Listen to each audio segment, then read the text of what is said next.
자, 할렐루야. 예, 오늘도 하나님께서 우리에게 놀라운 은혜를 주실 것입니다. 믿으십니까? 예, 제가 믿음으로 선포할 때 정말 믿으시면 크게 아멘 하시기 바랍니다. 하나님께서 우리에게 놀라운 은혜를 주실 것입니다. 하나님께서 우리에게 놀라운 복을 주실 것입니다. 여러분, 옆 사람에게 한번 그렇게 인사했으면 좋겠어요. 하나님께서 당신에게 오늘 놀라운 은혜를 주신답니다. 이렇게 인사합시다.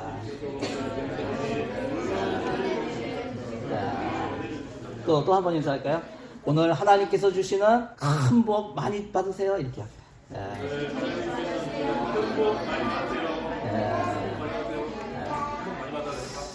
여러분 어떠세요? 은혜 많이 받으세요 하는 것이랑 복 많이 받으세요 하는 거랑 어때요? 다 비슷해요? 근데 오늘날 많은 그리스도인 중에 은혜 받으세요 하면은 괜찮아. 근데 복 받으세요 하면은 조금 거부감이 있는 사람들이 있어요.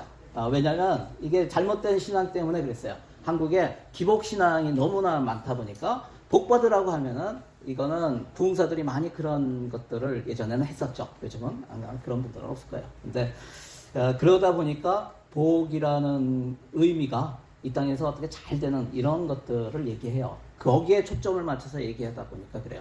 여러분, 제가 왜 이런 얘기를 하냐면 오늘 말씀이 굉장히 이상한 말씀이에요. 한번 읽어볼까요? 19절 말씀 다시 한번 읽어볼까요? 자, 시작. 주를 두려워하는 자를 위하여 쌓아두신 은혜, 곧 주께 피하는 자를 위하여 인생 앞에 베푸신 은혜가 어찌 그리 큰지요. 이렇게 돼 있죠. 지금 뭐라고 돼 있어요? 쌓아두신 은혜, 베푸신 은혜. 오늘 설교 제목입니다. 그런데 다른 성경을 이렇게 보다 보니까요, 그 세번역 같은 데는 뭐라고 했냐면, 같이 읽어볼까요? 자, 시작. 주님을 경외하는 사람에게 주시려고 주님께서 마련해 두신 복이 어찌 그리도 큰지요. 주님께서는 주님께로 피하는 사람들에게 복을 베푸십니다. 사람들이 보는 앞에서 복을 베푸십니다. 아까는 뭐라 그랬어요? 쌓아두신 은혜, 베푸신 은혜 이랬는데 지금은 뭐라고 돼 있어요? 마련해 두신 복, 복을 베푸시는 거. 베푸시는 복, 복에 대해서 나와. 그래서 또 찾아봤어. 그랬더니 현대인의 성경에 보니까 뭐라고 되어 있냐면 예비하신 주의 은혜 그리고 큰 복을 쌓아두셨습니다. 이렇게 되어 있어요. 히브리어 원어는 같은 단어인데 이거를 해석을 할 때, 번역을 할 때 한국어 성경에서 어떤 성경은 은혜라고 해석을 했고요. 어떤 성경은 복이라고 했어요. 어떤 거는 다 은혜, 둘 다 은혜. 어떤 건 둘 다 복 그랬는데 어떤 거는 또 은혜, 복 막 이렇게 했어요. 무슨 얘기예요? 서로 섞여서 사용한다는 거예요. 제가 오늘 두 가지를 말씀드리려고 해요. 첫 번째는 무엇이 은혜인가, 무엇이 복인가 하는 것이고요. 두 번째는 그 은혜, 그 복을 어떻게 받을 수가 있는가. 이게 중요하죠. 그죠? 그 두 가지를 하려고 해요. 여러분, 정말 복이 무엇일까요? 저는 이곳에 있는 모든 분들이 복을 많이 받았으면 좋겠습니다. 정말 많이 받기를 축원합니다. 여러분, 무엇이 복일까요? 복이라고 하면 생각나는 것이 우리가 누가 로또가 당첨되면 그럼 뭐라 그래요? 야, 저 사람 복 터졌네 이러잖아요. 그죠? 이것도 복입니다. 물질적인 복도 복이에요. 이런 예화가 있어요. 어떤 사람이 세상에서 제일 가는 부자가 되기를 원했어요. 그래서 매일 간절하게 기도했어요. 세상에서 제일 가는 부자가 되게 해주세요. 그렇게 기도를 했더니 그 정성이 가리켜서인지 꿈에 천사가 나타났어요. 천사가 나타나가지고 이렇게 얘기하는 거예요. 너 내일 아침에 마을 입구에 골목에 거기 서 있으면 어떤 도사가 나타날 거야. 아이고, 도사가 뭔지 알아요? 도사? 도사 모르는구나. 여기 도사 있어, 도사. 여기 전도사. 전도사도 도사야. 도사가 뭐냐면 도를 깨달은 사람, 그리고 도를 전하는 사람. 전도사. 그냥 전도사로 할게요. 전도사 한 사람이 이렇게 지나갈 거야. 그러면 그 사람에게 가가지고 다른 말 할 거 없이 그 보물을 나에게 주시오. 이렇게 얘기하라는 거예요. 잠이 깼어요. 날이 바른 대로 천사가 꿈에 일러준 그 장소에 가서 딱 서 있는데 진짜 저기서 전도사가 이렇게 걸어오고 있는 거예요. 꿈에서 천사가 알려준 대로 그대로 얘기한 거예요. 나에게 그 보물을 주시오. 이렇게 했어요. 그랬더니 이 전도사가 이렇게 쳐다보더니 자기 배낭에서 갑자기 뭘 하나 이렇게 큰 거를 끄집어냈어요. 다이아몬드야. 다이아몬드가 이만해. 큰 다이아몬드 하면 물방울 다이아몬드라 그래요. 근데 물방울 다이아몬드가 아니고 이건 무슨 다이아몬드? 오렌지 다이아몬드. 세상에서 가장 큰 다이아몬드를 꺼내서 주는 거예요. 그랬더니 이것을 딱 받아들고 이 사람이 어떻게 했을까요? 달리기 시작했어요. 어느 방향으로? 전도사는 저쪽으로 가버렸는데 어느 방향으로 뛰었을까요? 전도사가 간 반대 방향으로 뛰기 시작했어요. 왜 반대로 갔을까요? 괜히 이 사람이 마음이 변해서 다시 돌려달라 그러면 어떡해? 열심히 뛰어가는 거예요. 뛰어가면서 마음이 불안하기 시작한 거야. 두려운 거야. 저 사람이 지나갈 때마다 불안해지기 시작한 거야. 사람들이 이걸 알아보고 저걸 빼앗아 가면 어떡하지? 나를 해치면 어떡하지? 막 이러한 불안함이 막 뛰어오는데 그래도 그냥 계속 한나절을 뛰었어요. 뛰어가다 지쳐가지고 딱 섰는데 곰곰이 생각하기 시작한 거예요. 한참을 생각하더니 딱 일어나서 다시 반대 방향으로 이제 전도사가 갔던 그 방향으로 막 뛰기 시작한 거예요. 그래가지고 밤이 됐을 때 한 마을에 도착해서 수송을 해보니까 그 전도사가 어떤 모텔에 묵고 있대요. 가서 전도사를 만났어요. 갔더니 그 전도사는 그냥 팔을 탁 벌리고 편안하게 코를 골면서 자고 있어. 그래서 막 깨웠어요. 일어나시오. 그랬더니 일어나가지고 왜 그러십니까? 아까 그 보물 다 줬는데 뭘 또 원하십니까? 이 사람이 뭐라고 했냐면 그 보물을 꺼내더니 이런 것 소용없습니다. 당신이 도로 가지시오. 그 대신에 이랬어요. 그 대신에요. 아니 그 대신에 뭘 달라는 거예요? 그 대신에 가장 값비싼 이 보물을 모르는 사람에게 선뜻 내어주고도 마음이 편한 당신의 부요한 넉넉한 마음을 내게 주시오. 나는 그것을 갖고 싶습니다. 여러분 이 이야기는요, 우리가 인생을 살아가는 데 있어 참으로 부요한 넉넉한 삶을 산다는 게 뭔가를 세상 깨닫게 해주는 거예요. 부요한 삶, 풍성한 은혜, 진정한 복이 무엇인지를 한번 생각해 보시기 바랍니다. 한글 성경에서는 하나님께서 쌓아두신 은혜와 베푸신 은혜, 또 마련해 두신 복, 은혜, 복 이렇게 다르게 번역한 것이 제가 좀 이상해서 원어 성경을 한번 찾아봤어요. 근데 이 원어 성경에는요, 히브리어로 투부카라고 되어 있어요. 투부카. 고무 튜브로 만들어진 차. 외우기 좋죠? 투부카. 근데 이 투부카의 뜻이 무엇인지를 찾아봤는데요. 제가 좀 의외의 뜻을 발견했어요. 사람들에게 하나님의 은혜와 축복을 받기 원하는지를 물어보면 누구나 하나님의 은혜, 하나님의 축복을 원한다고 말합니다. 그런데 그 의미가 사람마다 조금씩 달라요. 보통 은혜 받았다 하면은요, 많은 경우에 어떤 의미냐면 내가 원하는 걸 얘기해주면 은혜 받았다 그래. 또 내가 원하는 걸 받으면 복 받았다 그래. 그게 은혜이고 그것이 축복이라고 말하는 경우가 많습니다. 그런데 오늘 성경에 나오는 투부카라는 히브리어의 뜻이 무엇인가 봤더니 선이에요. 선, 굿니스, 아름다움, 뷰티, 즐거움, joy, 기쁨, gladness. 그런데 마지막에 뭐라고 되어 있냐면요, 굿니스 오브 갓이라고 되어 있어요. 하나님의 선이라고 되어 있어요. 다시 말하면 은혜를 받았다, 복을 받았다고 하는 말은 그 삶에서 하나님의 선하심이, 굿니스 오브 갓이 우리의 삶에서 나타났다는 것을 의미하는 거예요. 하나님의 아름다움, 즐거움, 기쁨이 삶에서 나타날 때 은혜를 받았다, 복을 받았다라고 말하는 것입니다.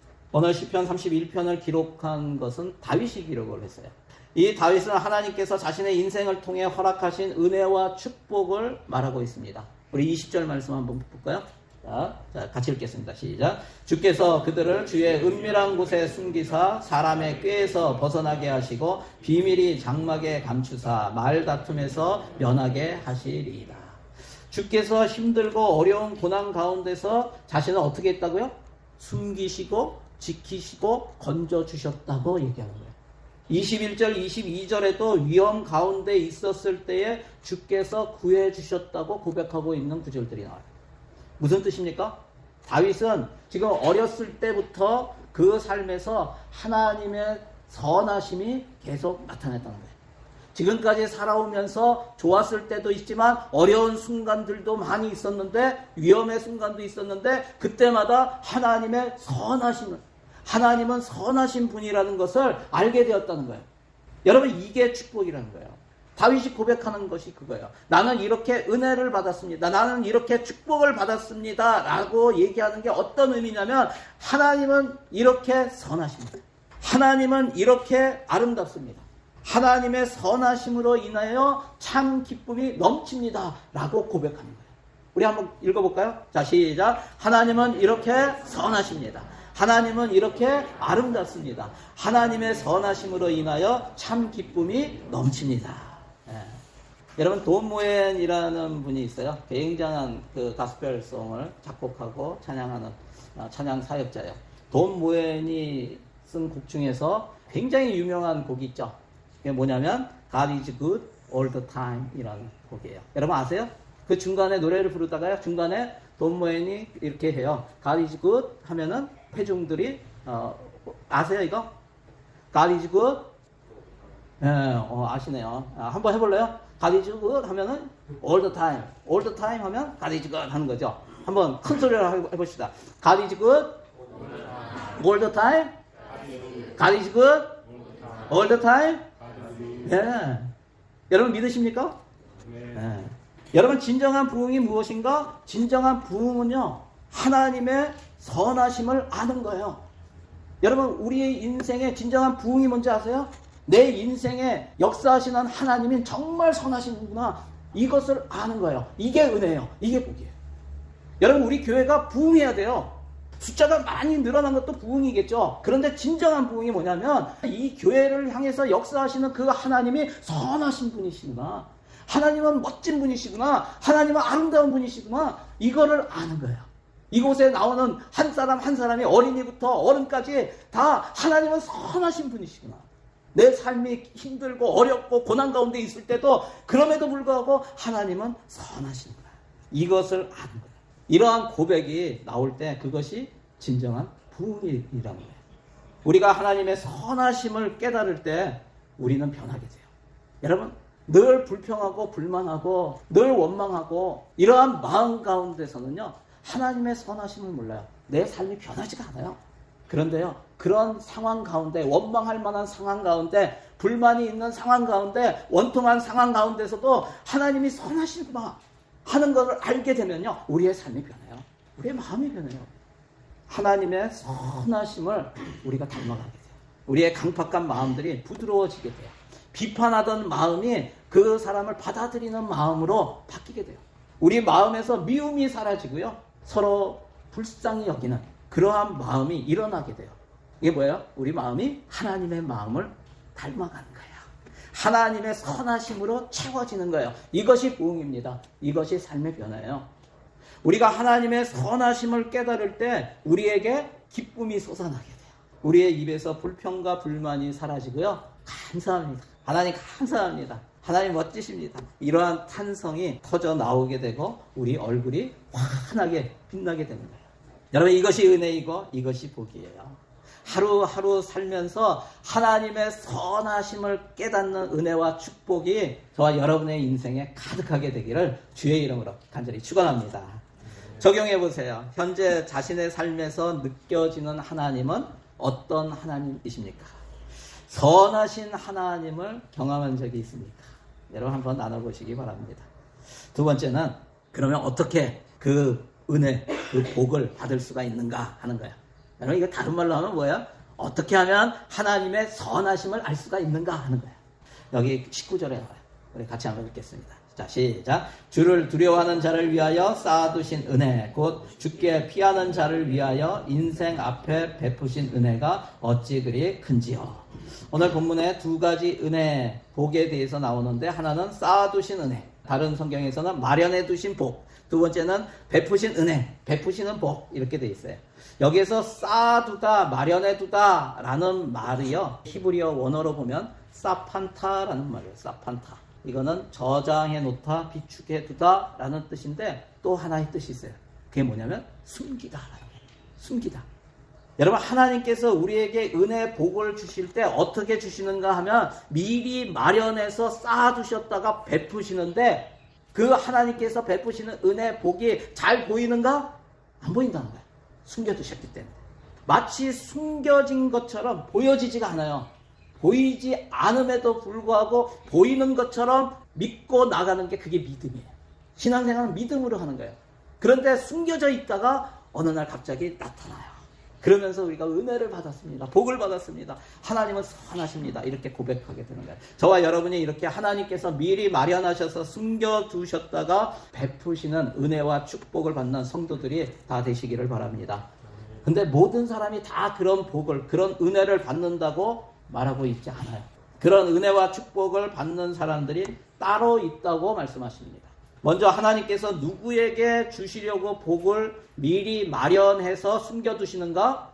19절에 다시 보면 나와요. 어떤 사람들? 주님을 두려워하는 사람들에게. 두려워한다는 게 뭐예요? 주님을 경외하는 사람에게 주시려고 쌓아두셨다는 거예요. 세상에는 하나님을 두려워하지 않는 사람들이 많아요. 하나님을 무시하는 사람들이 있어요. 하나님 말씀을 거역하면서 사는 사람들이 있어요. 이런 사람들에게는 하나님께서 미리 마련해 두신 특별한 은혜와 축복이 없다는 거예요. 여러분, 하나님의 선하심을 깨달을 수가 없다는 거예요. 여러분, 이것처럼 저주가 없습니다. 하나님이 선하신 분이심을 모르는 것 자체가 바로 저주예요. 여러분은 하나님을 두려워하십니까? 여러분은 무엇을 두려워하세요? 뭘 두려워하세요? 어느 위대한 왕이 있었어요. 궁전을 멋지게, 궁궐을, 캐슬을 아주 멋지게 지었어요. 그렇게 아름답게 지어진 궁전 안에 벽들이 있는데 그 벽을 또 아주 멋진 거울들로 싹 입혀놨어요. 전부. 그러다가 어느 날 밤에 우연히 개 한 마리가 길을 잘못 들어가지고 그 궁전 안으로 들어갔어요. 딱 들어갔는데 깜짝 놀란 거야. 갑자기 옆에 보니까 수백 마리의 개들이 자기를 둘러싸고 있는 거예요. 그래서 이렇게 보니까 다 자기를 보고 있어. 이렇게 볼 때마다. 너무나 무서운 거야. 그런데 자기가 어느 길로 왔는지조차도 지금 생각이 나지 않는 거야. 너무 두려워서. 그래서 이 개가 안 되겠다. 내가 먼저 기선을 잡아야 되겠다. 그러면서 으르렁 한번 한 거야. 한번 했어요. 그랬더니 그 주변에 있던 수백 마리의 개들이 똑같이 으르렁 하는 거예요. 자기한테. 야, 이러다가 내가 물려 죽겠구나. 내가 먼저 공격해야지. 있는 힘을 다해서 그 가까이 있는 한 마리를 향해서 힘차게 가가지고 목을 물었어요. 딱! 어떻게 됐을까요? 그 다음날 아침에 그 궁궐을 지키는 사람이 그 궁궐 안을 들어가 봤어. 그랬더니 거기에는 한 마리의 개가 죽어 있었어요. 수백 마리의 개가 죽은 게 아니에요. 한 마리의 개가 죽어 있었어요. 혹시 우리도 이런 개의 모습을 하고 있지는 않은가 한번 살펴보기를 바랍니다. 마땅히 두려워해야 할 것이 있고요. 두려워하지 않아야 할 것이 있는데 이것을 잘 분별할 줄 알아야 합니다. 예수님께서 우리에게 말씀하셨어요. 누가복음 12장 4절 5절 말씀입니다. 우리 같이 한번 읽겠습니다. 자, 시작. 내가 내 친구 너희에게 말하노니 몸을 죽이고 그 후에는 능히 더 못하는 자들을 두려워하지 말라. 마땅히 두려워할 자를 내가 너희에게 보이리니 곧 죽인 후에 또한 지옥에 던져 넣는 권세 있는 그를 두려워하라. 내가 참으로 너희에게 이르노니 그를 두려워하라. 여러분, 죽은 후에 지옥에 던져 넣을 수 있는 권세 있는 그를 두려워하래요. 그건 누굽니까? 하나님이시죠. 여러분, 하나님을 두려워하고 하나님을 경외하시기를 바랍니다. 하나님만이 우리가 경외하고 두려워해야 할 대상입니다. 하나님만을 경외하고 두려워하는 사람에게 하나님께서 놀라운 하늘의 복을, 하나님의 은혜를, 하나님의 선하심을 마련해 두시고 쌓아두고 계시다는 거예요. 결국 예수 그리스도를 믿음으로 하나님의 자녀가 된 사람들에게 하나님께서 이런 복과 은혜를 예비해 놓으셨다는 것입니다. 그런데 예수를 믿고 구원받은 단계에서 그쳐서는 안 돼요. 많은 사람들이 거기에서 그쳐요. 많은 사람들이 나는 예수 믿습니다. 구원받았습니다. 에서 그치고 있어요. 여러분, 믿는다고 하면서 하나님보다 돈을 더 신뢰하고 세상의 명예를 좇는 그런 사람에게는 하나님의 복이 아직도 숨겨져 있다는 것이에요. 보여지지가 않는 거예요. 아직 베풀어지지 않는다는 거예요. 누구에게 그 복을 베푸시는가? 우리 다시 한번 19절 말씀. 어떤 사람들에게 그 복을 베푸세요? 주님께 피하는 사람들에게 베푸세요. 여러분, 주님을 신뢰하고 주님을 피난처로 삼고 주님만으로 만족합니다. 주님을 다른 어떤 것보다도 더 사랑합니다. 라고 고백하며 그 삶의 가장 우선순위에 주님을 놓고 살아가는 사람에게 미리 마련해두고 쌓아두고 숨겨둔 그 복을, 그 은혜를 이제는 베푸신다는 거예요. 누구에게? 주께 피하는 자에게.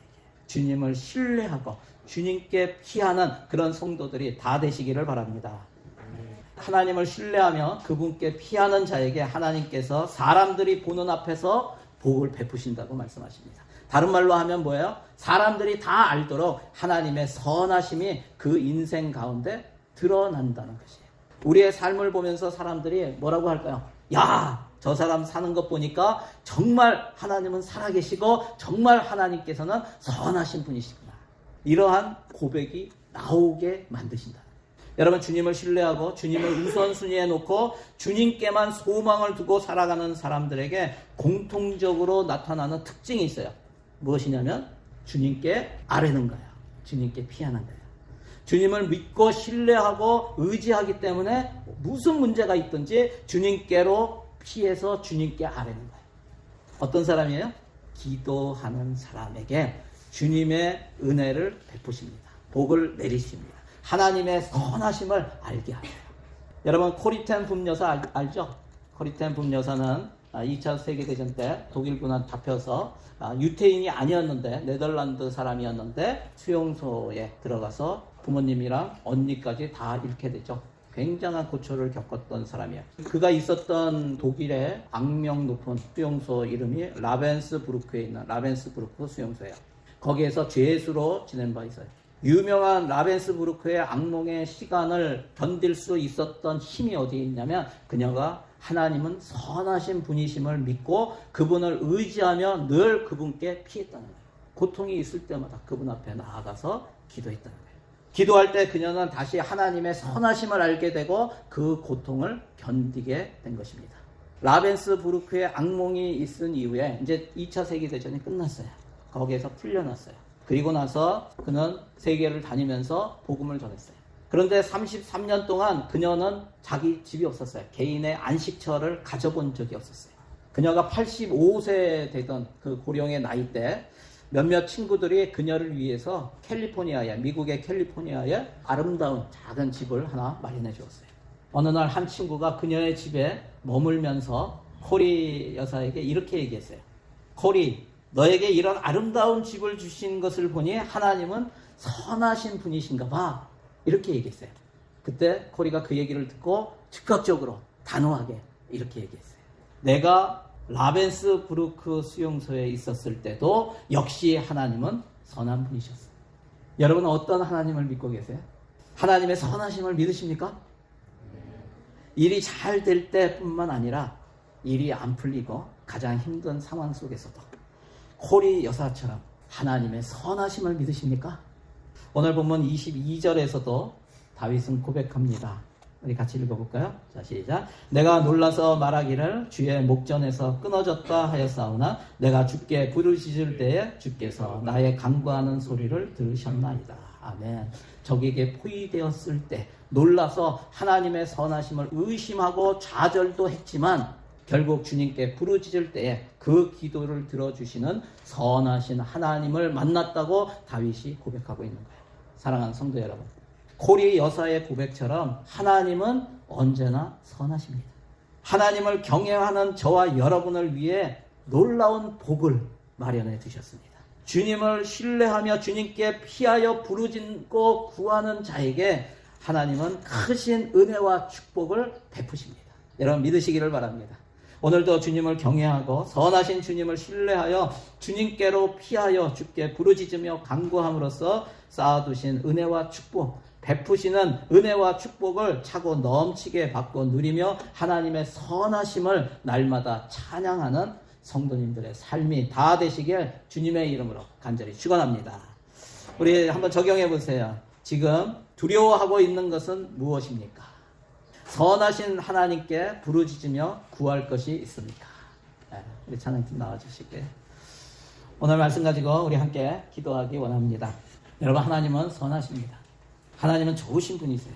우리의 기도에 응답하시고 한없는 축복을 우리에게 주십니다. 주님을 신뢰하지 못하고 주님의 크신 사랑을 의심하였다면 여러분 그 의심 때문에 하나님의 놀라우신 그 선하심이 베풀어지지 않고 있어요. 오늘 이 시간에 우리 그런 의심했던 것, 우리의 불신앙을 회개하고 하나님의 선하심을 구하며 나갔으면 좋겠어요. 주님, 나를 불쌍히 여겨주시고 긍휼히 여겨주시고 하나님의 선하심을 나타내 주시옵소서. 우리 이렇게 기도하며 나가기 원합니다. 오늘 말씀 가지고 우리 함께 기도하겠습니다. 우리 주여 한번 부르시고 함께 기도합니다.